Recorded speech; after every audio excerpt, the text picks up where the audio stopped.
You've been sold a story that keeps you weak. That story says attraction is a performance. Be funnier, be hotter, be louder, be more available, be more impressive. Say the right lines, text at the right times, wear the right thing, flex the right achievements, run the right game. And if she doesn't respond the way you want, the story says you must be missing some secret trick. Here's the truth. That whole mindset is designed to keep you chasing validation instead of building presence. Most men don't lose women because they're boring. They lose women because they become dependent. They become reactive. They start negotiating for approval like it's oxygen. They try to win someone who can feel instantly that he's trying to win. And the moment you're auditioning, the moment you're bargaining, the moment you're trying to secure her attention to calm your own anxiety, you're no longer leading your life. You're renting your self-respect. That's what we're correcting. Not with tricks, not with manipulation, not with silence used as punishment or mystery used as a weapon. This is about upgrading how you carry yourself so your energy is clean, your boundaries are real, and your presence is felt without you begging to be noticed. Because real influence doesn't chase. It pulls. Gravity doesn't explain itself. It doesn't plead. It doesn't perform. It simply is. And everything around it adjusts. Most men spend years trying to become interesting.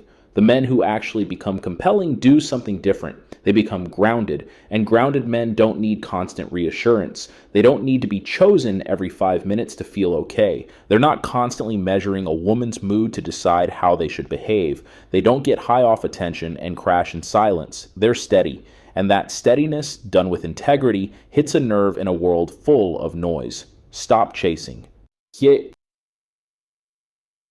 Chemistry and start understanding signals.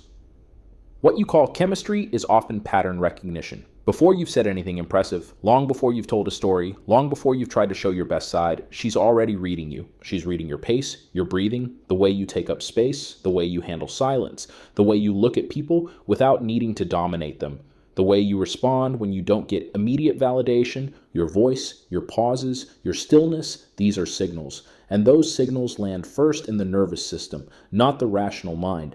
People decide whether they feel safe, intrigued, or turned off faster than they can explain why. They may say they like confidence, humor, ambition, but what they respond to is the emotional reality you create around them. You don't make someone feel anything with words alone. You shape a moment, you shape a temperature, you shape a rhythm, and people fall for the I version of themselves they become around you. That line matters because it shifts your focus away from performing and toward creating a stable emotional environment, not an environment that manipulates her into attachment, an environment that reflects your self-respect and makes connection possible. If you're chaotic, needy, unpredictable, in a fragile way, she becomes tense. She becomes a manager. She becomes guarded. If you're calm, clear, deliberate, she exhales. She becomes more honest. She becomes more present, not because you hacked her brain, because you gave her a pattern that feels like relief. The validation trap. Let's talk about the addiction most men won't admit. Validation. You text to get a response. You flirt to get a reaction. You post to get attention. You tell stories to get approval. You over-explain to avoid discomfort. You apologize for your preferences. You try to be nice in exchange for closeness. You keep the conversation going, even when it's dead, because silence scares you. You accept treatment that disrespects you because losing her feels like losing your value. That's not love. That's a transaction. And women can feel it. They may not name it. They may not confront it directly. But they sense when a man is trying to use them as proof that he's enough. And the harsh truth is, nobody wants to carry the job of making you feel like a man. So the first upgrade is brutal but simple. Stop asking women to heal your self-worth. Your self-worth is your responsibility. Your mood is your responsibility. Your confidence is your responsibility. Your direction is your responsibility. The moment a woman realizes she can't manipulate your frame with her attention or her silence, she starts to see you differently. Not because you're playing hard to get, because you're not easy to destabilize, and that is rare. Presence is not quietness, it's ownership. A lot of guys misunderstand being quiet. They go silent because they're scared. They go quiet because they don't know what to say. They withdraw because they're hoping she'll chase. They act indifferent because they're afraid of being rejected. That's not presence. That's hiding. Presence is different. Presence is when you could speak and you don't need to, when you're comfortable with the space between moments, when you don't rush to fill silence with filler. When your eye contact isn't aggressive, but it isn't apologetic. When your body isn't tense. When your voice doesn't lift at the end of sentences like you're asking for permission to exist. Presence is ownership of yourself, and it changes everything. Because the average man is constantly trying to prove something. Prove he's funny, prove he's smart, prove he's desirable, prove he's worth the time. A man with presence doesn't prove. He reveals. He lets reality speak. He lets his life speak. He lets his calm speak. And that calm is contagious. The difference between alignment and manipulation. Let's draw a hard line here. If you use silence to punish, you're not strong. You're passive aggressive. If you use mystery to keep her anxious, you're not attractive. You're insecure. If you pull away just to make her chase, you're not leading. You're bargaining. If you mirror her to get access to her emotions, you're not connected. You're calculating. That stuff might get short-term reactions, but it destroys respect. And without respect, nothing lasts. So here's the standard. Everything you do should be rooted in who you are, not in how you want to control her. You're not trying to force obsession. You're building a level of self-respect that naturally filters your relationships. The right woman feels it and leans in. The wrong woman feels it and tests it. Either way, you win because you stay yourself. Step 1, master the room you're in. Most men are physically present and mentally scattered. They're thinking about what to say next. They're replaying old failures. They're scanning for approval. They're checking the phone. They're measuring whether she likes them. They're trying to steer the outcome instead of experiencing the moment. That mental noise leaks into your body. Your shoulders tighten. Your breathing gets shallow. Your speech speeds up. Your laughter becomes too eager. Your compliments become too frequent. You start selling. The fix is not a line. It's a skill. Attention. Attention is the currency of presence. When you give clean attention, no agenda, no pressure, no neediness, people feel it. They feel seen without being hunted. They relax, and when a woman relaxes around you, she becomes more feminine, more playful, more receptive, because she no longer has to manage your insecurity. So, train this. When you're with her, be with her. When you're not with her, be gone. No. Half presence. No, I'm here, but I'm thinking about how I'm doing. No constant performance review in your head. You're either in the moment or you're living your life. That's the foundation. Step 2, speak less, mean more. Most men talk to avoid tension. They ramble to hide nervousness. They over-explain to avoid misunderstanding. They over-compliment to avoid losing attention. They tell long stories to impress. But what makes a man's words powerful isn't how many he uses. It's the ratio between words and certainty. A man who speaks with precision tells the truth without decoration. He doesn't inflate, he doesn't posture, he doesn't sell. He says less and each sentence lands. That means you cut filler, no nervous disclaimers, no I don't know, but no performing confidence with loudness, no trying to be the funniest guy in the room. Let your pauses do some of the work. A pause held comfortably communicates something most men never learn. I don't fear silence. I don't fear your judgment. I don't fear this moment. That alone separates you. Step 3, the calm challenge. A lot of men are either too agreeable or too aggressive. They either become a service provider, endless validation, endless accommodation, endless whatever you want, or they become a bulldozer trying to dominate to prove they're masculine. Both are weak. The middle path is strength with warmth. A calm challenge is when you hold your standards without hostility, when you disagree without being emotional, when you tease lightly without cruelty, when you say no without explaining it like a courtroom defense. Women don't crave a man who worships them. They don't crave a man who fights them. They crave a man who can hold them emotionally without becoming unstable. If she tests you, you don't lecture. If she's moody, you don't panic. If she pulls away, you don't chase. If she comes close, you don't smother. You stay steady, and steadiness is magnetic because it's rare. Step 4, rhythm, not constant contact. Here's where a lot of guys get it wrong. They think attraction grows through constant texting. They try to stay top of mind by staying always available. Good morning texts, good night texts, updates all day, quick replies, long conversations, instant reassurance, endless checking in. That doesn't build desire, it builds expectation, and expectation kills tension. Desire needs space. It needs air. It needs room for imagination.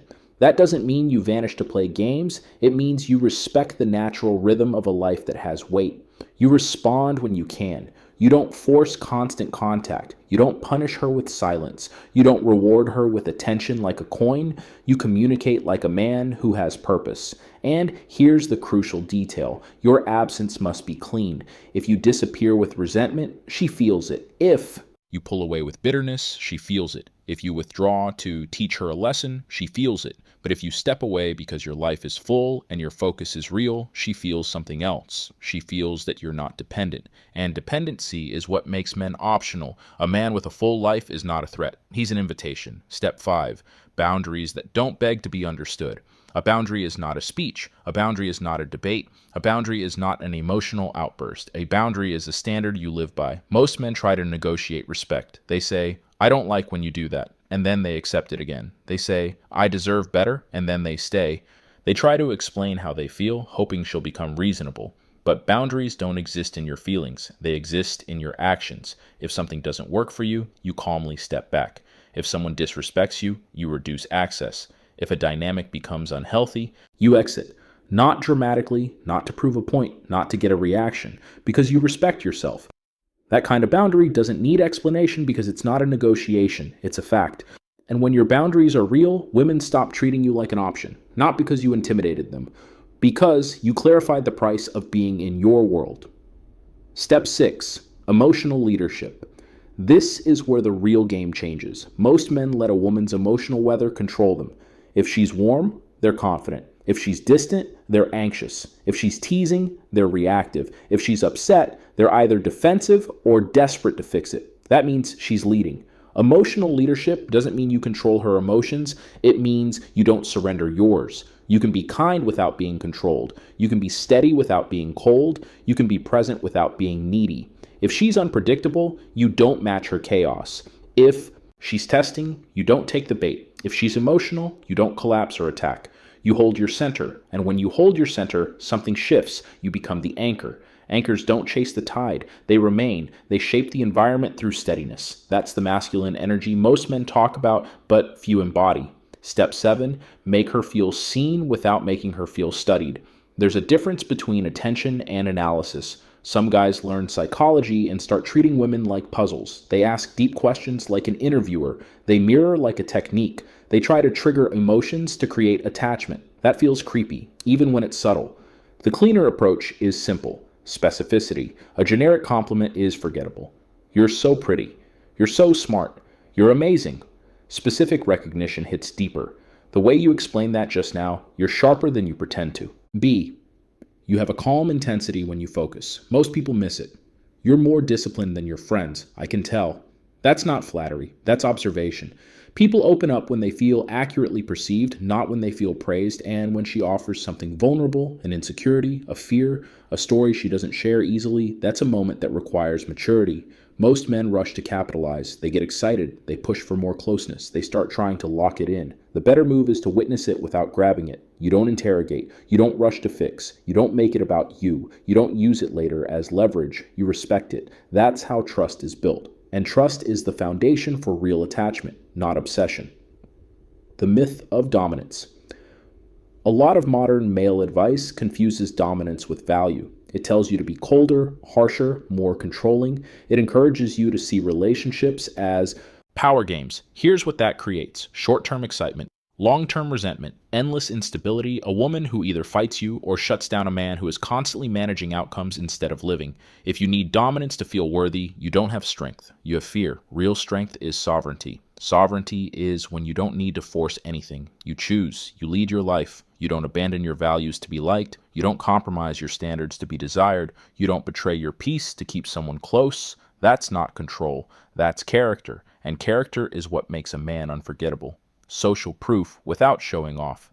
There's another trap men fall into, trying to look high value. They name drop. They talk about money. They bring up status. They tell stories that are really advertisements. That energy is loud. True social proof is quiet. It's how people respond to you when you're not trying. It's your reputation among people who know you. It's the way you treat others without needing credit. It's the fact that your life has structure, friendships, discipline, direction. You don't say, people respect me. You live in a way that makes it obvious. And when she sees that others trust you, listen to you, enjoy you, without you forcing it, your value stops being a claim and becomes a reality. But again, don't use this to provoke jealousy. Jealousy is unstable fuel. It burns relationships down. Instead, be the kind of man whose world is already full.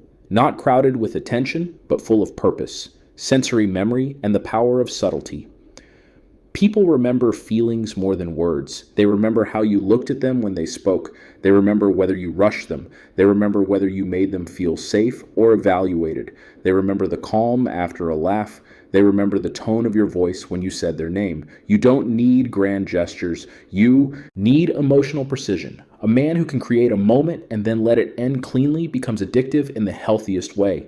He's associated with clarity, not confusion, not drama, not highs and lows, clarity. And clarity is rare. Most people bring noise. You bring a clean experience. That's why the strongest men don't flood a woman with contact. They create a meaningful moment, then return to their life. They let the moment breathe. The mind always goes back to what it had weight. Mystery, correctly defined. Mystery isn't acting distant. Mystery isn't being confusing. Mystery isn't pretending you don't care. Mystery is depth. It's having a life that can't be summarized in a few sentences. It's having values you live by, not slogans you repeat. It's having interests, skills, discipline, things that exist whether she's watching or not. A man who reveals everything instantly becomes easy to consume. A man who reveals himself through time becomes a story. But don't weaponize mystery. If you hide to control, you create anxiety. Anxiety isn't love. It's tension without trust. Healthy mystery is simply the reality that you are a whole person, and you don't hand yourself over to anyone who hasn't earned access. The real transformation from being liked to being respected. Here's the hard question most men avoid. Do you want her attention, or do you want your self-respect? Because if you try to buy attention with overgiving, over-texting, over-performing, and over-tolerating disrespect, you can get short-term access. But you lose your spine, and when you lose your spine, you lose the very thing you were trying to gain, genuine desire. Desire requires tension. Tension requires boundaries. Boundaries require self-respect. So stop trying to be liked. Stop trying to be the perfect guy. Stop trying to be endlessly agreeable. Stop trying to be safe by having no edges. Be a good man, yes. Be respectful, yes. Be kind, be yes, but be definite. A man without edges isn't safe. He's uncertain, and uncertainty is not attractive. What less predictable actually means people misunderstand this too. Less predictable doesn't mean inconsistent. It doesn't mean hot and cold. It doesn't mean playing games. It means you're not a puppet. You don't always respond the same way to get approval. You don't always chase when she pulls away. You don't always crack jokes to smooth tension. You don't always explain yourself because someone is uncomfortable. Your behavior comes from your values, not from her reactions. That's unpredictability in the best way. You're not controllable, and that creates respect. If you want something real, you have to be real. If your goal is to make her need you, you're aiming at the wrong target. Need is fragile. Need turns into resentment. Need creates fear of loss. Need makes people dishonest. A better goal is this: be the kind of man who brings peace, direction, and honesty into a woman's life without losing himself. When you do that, she doesn't feel trapped. She feels upgraded. She feels that being around you makes her life clearer, not more chaotic. She feels like she can be softer because you are stable. And if she chooses you from that place, it's not obsession. It's commitment. It's respect. It's real. The principles condensed into a code, you can live one. Master your attention. Be fully present or fully gone. 2, speak with precision. Fewer words, more certain. 3, hold your frame. Don't let mood swings lead your behavior. 4, create rhythm. Don't confuse constant contact with connection. 5, keep clean boundaries. No debates, no begging, just standards. 6, offer warmth with strength. Calm challenge, not aggression or worship. 7, be specific. See her accurately, not generically. 8, live a full life. Purpose first, relationship second. 9, stay ethical. No punishment in silence, no anxiety games, no leverage. 10, be the man you respect. That's the source of real attraction. The final reality check. You came here asking for sharper words, deeper impact, a speech that hits men in the chest and wakes them up. So here it is, clean and direct. If you have to manipulate a woman into staying, you've already lost. If you have to perform to be chosen, you're building a relationship on fear. If you have to trade your self-respect for attention, you're not building love, you're building dependence. The most compelling men are not the men who get women. They're the men who get themselves. They don't chase validation because they don't need it. They don't fear silence because they're comfortable in their own mind. They don't over-explain because their life is the explanation. They don't react to every test because they don't live for approval. They don't try to be desired. They build a life a body, a mindset, and a character that makes desire a natural outcome. Not because they're perfect, because they're aligned. And when you're aligned, you stop trying to win someone. You start choosing. That's the shift. Not tactics, not lines, not games, sovereignty. Become the man you can respect alone in a quiet room with nobody watching. Build your discipline, build your standards, build your calm, build your direction, build your friendships, build your competence. Build your body if you want to, but build your mind first. And then when you sit across from a woman, you won't be asking, how do I make her want me? You'll be asking a better question, does she belong in the life I'm building? That's when everything changes, not because of what you do, because of who you no longer pretend to be.